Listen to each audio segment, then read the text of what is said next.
नमस्कार, मैं बाबा साहेब माने परिमंडल 5 के लिए एम ईस्ट वार्ड से चुनाव में खड़ा हूँ। मेरा सभी पात्र हॉकर्स और जो पात्र लाइसेंसधारी है हॉकर्स, उनसे ये निवेदन है 29 अगस्त को जो चुनाव होने वाले हैं उस चुनाव में एक उम्मीदवार की तरह उम्मीदवार खड़ा हूँ।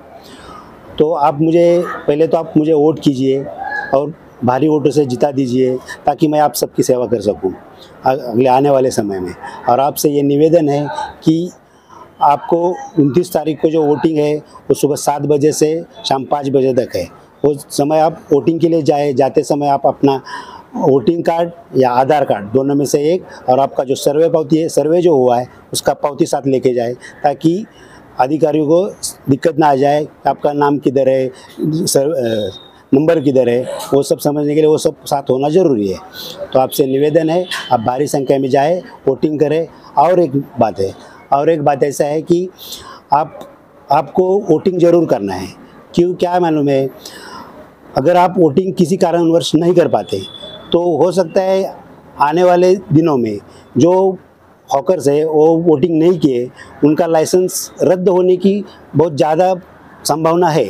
इसीलिए आपसे विनम्रपूर्वक निवेदन है आप भारी संख्या में जाके वोटिंग करें और हमारे पैनल को विजयी करिए। धन्यवाद।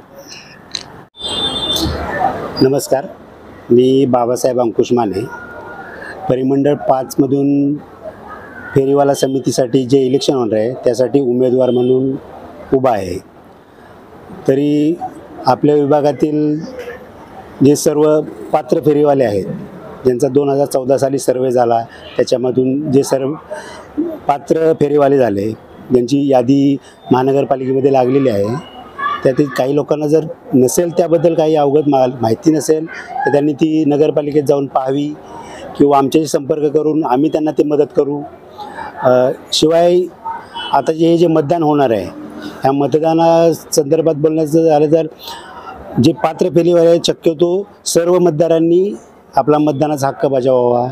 कारण भविष्यात असे काही अडचणी येण्याची शक्यता आहे की जर तुम्ही मतदान करू शकला नाहीत काही कारणास्तव तर तुमचं कदाचित लायसन कॅन्सल पण होऊ शकतं।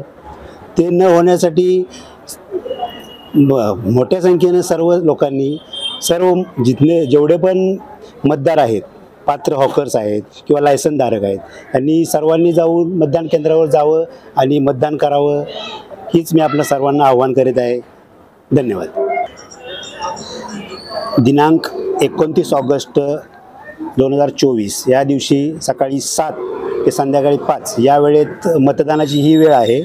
तरी सोबत आपले मतदान ओळखपत्र किंवा आधार कार्ड यापैकी एक आणि आपली सर्वे पावती जो 2014 साली सर्वे झाला त्याची जी आपणास पावती मिळाली ती पावती हे घेऊन जाऊन आपण आपला मतदानाचा अधिकार आहे तो बजावावा ही आपणा सर्वांना नम्र विनंती आणि आव्हान आहे।